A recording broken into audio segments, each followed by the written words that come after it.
నిన్న జేసీ ప్రభాకర్ రెడ్డి అనే ఒక అచ్చోసిన ఆంబోతు జగన్మోహన్ రెడ్డి గారి గురించి కొన్ని పిచ్చి పిచ్చి మాటలు మాట్లాడారు. దానికి మా సమాధానం.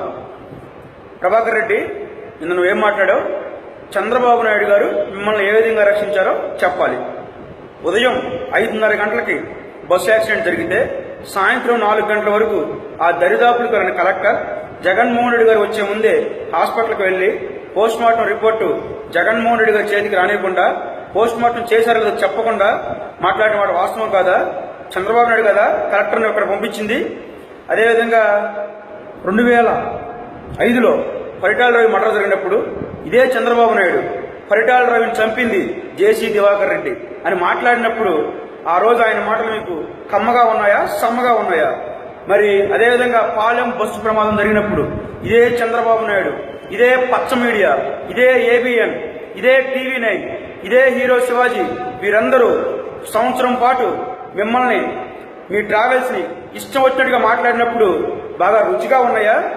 అదేవిధంగా మీరు జగన్మోహన్ రెడ్డి గారి మగతనం గురించి మాట్లాడుతున్నారు. 2004కు ముందు తాడిపత్రిలో నామినేషన్ అయిన మీరు మగతనం గురించి మాట్లాడొద్దండి. 2004కు ముందు అనంతపురం జిల్లాలో కాంగ్రెస్ పార్టీ కార్యకర్తల్ని కిడ్నాపులు చేసి హింసించి చంపి ఆ 20 మంది మీ మగతనం. ఆ రోజు మీ కార్యకర్తల కోసం ఎందుకు ఫైట్ చేయలేకపోయారు? మీరు మగతనం గురించి మాట్లాడొద్దండి. అదేవిధంగా జగన్మోహన్ రెడ్డి గారి గురించి మాట్లాడుతున్నారు. జగన్మోహన్ రెడ్డి గారికి బైక్ కూడా లేదు, నా కొడుక్కి బెంజ్ కారు ఉందని. రాజశేఖర్ రెడ్డి గారు నిక్కర్లేసుకున్నప్పుడే ట్యాక్సులు కట్టిన కుటుంబం వాళ్ళది. డొక్కు బస్సులు తిప్పుకుంటూ డీజిల్గా డబ్బులు లేక ప్రజల ప్రాణాలతో చెలగాటలాడే కుటుంబం మీది. అదేవిధంగా జగన్మోహన్ రెడ్డి గారి గురించి మీరు ఇంకా మాట్లాడుతున్నారు. 2014 ఎన్నికలలో మీరు మీ అన్న టిక్కెట్ల కోసం జగన్మోహన్ రెడ్డి గారి దగ్గరికి వెళ్ళిన మాట వాస్తవం కాదా? సిగ్గులేక మీరు, దిక్కులేక చంద్రబాబు నాయుడు ఈ రోజు ఒకరికొకరు కౌగులించుకుంటున్నారే, సిగ్గులేదా మీకు? అధికార దాహంతో మీరు చంద్రబాబు నాయుడు గారి కాళ్ళు పట్టుకున్నారు. అధికార దాహంతో చంద్రబాబు నాయుడు పవన్ కళ్యాణ్ కాళ్ళు, మోడీ కాళ్ళు పట్టుకున్నాడు. జగన్మోహన్ రెడ్డికి ఏ రోజు అధికార దాహం లేదు. ఒక్క విషయం గుర్తుపెట్టుకో జేసీ ప్రభాకర్ రెడ్డి, పంది బలిస్తే ఏనుగవదు. నువ్వు ఎంత చించుకున్నా జగన్మోహన్ రెడ్డి కాలి గోటికి కూడా సరిపోవు. అదేవిధంగా మీడియా వారికి కూడా మా సూటి ప్రశ్న. ఒక ప్రతిపక్ష నాయకుడు అధికారిని తప్పు చేస్తే మీరు జైలుకి వెళ్తారు అనే మాటే మీకు తప్పుగా అనిపిస్తే, ఈ రోజు ఒక ఎమ్మెల్యేగా ఉండి ఒక ప్రతిపక్ష నాయకుడిని అసభ్య పదజాలంతో వాళ్ళ కుటుంబ సభ్యుల్ని ఇష్టం వచ్చినట్టుగా మాట్లాడితే ఎందుకు చూపించలేదండి? ఏమైంది మీ సంస్కారం? చంద్రబాబు నాయుడు గారు ఒక్క విషయం గుర్తుపెట్టుకోండి, ఈ రోజు ఏ పందిల్ని మీరు రెచ్చగొడుతున్నారో ఖచ్చితంగా ఏదో ఒక రోజు మీ మీదకి తిరగబడతాయి. గుర్తుపెట్టుకోండి. చివరిగా వైఎస్ఆర్ కాంగ్రెస్ పార్టీ కార్యకర్తలకి హ్యాట్స్ ఆఫ్. నిన్న ఏ విధంగా అయితే జేసీ ప్రభాకర్ రెడ్డి మీద మీ కసి పౌరుషం చూపించారో 2 సంవత్సరాలు ఇదే కసి పౌరుషం మన దగ్గర ఉంచుకుందాం. జగన్మోహన్ రెడ్డిని ముఖ్యమంత్రి చేసే వరకు నిద్రపోవద్దు.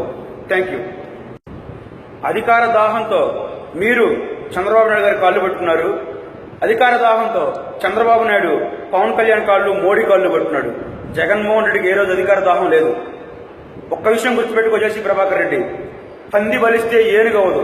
నువ్వు ఎంత చించుకున్నా జగన్మోహన్ రెడ్డి కాలి గోటికి కూడా సరిపోవు. అదేవిధంగా మీడియా వారికి కూడా మా సూటి ప్రశ్న. ఒక ప్రతిపక్ష నాయకుడు అధికారిని తప్పు చేస్తే మీరు జైలుకి వెళ్తారు అనే మాటే మీకు తప్పుగా అనిపిస్తే, ఈ రోజు ఒక ఎమ్మెల్యేగా ఉండి ఒక ప్రతిపక్ష నాయకుడిని అసభ్య పదజాలంతో వాళ్ళ కుటుంబ సభ్యుల్ని ఇష్టం వచ్చినట్టుగా మాట్లాడితే ఎందుకు చూపించలేదండి? ఏమైంది మీ సంస్కారం? చంద్రబాబు నాయుడు గారు ఒక్క విషయం గుర్తుపెట్టుకోండి, ఈ రోజు ఏ పందిల్ని మీరు రెచ్చగొడుతున్నారో ఖచ్చితంగా ఏదో ఒక రోజు మీ మీదకి తిరగబడతాయి. గుర్తుపెట్టుకోండి. చివరిగా వైఎస్ఆర్ కాంగ్రెస్ పార్టీ కార్యకర్తలకి హ్యాట్స్ ఆఫ్. నిన్న ఏ విధంగా అయితే జేసీ ప్రభాకర్ రెడ్డి మీద మీ కసి పౌరుషం చూపించారో 2 సంవత్సరాలు ఇదే కసి పౌరుషం మన దగ్గర ఉంచుకుందాం. జగన్మోహన్ రెడ్డిని ముఖ్యమంత్రి చేసే వరకు నిద్రపోవద్దు. Thank you.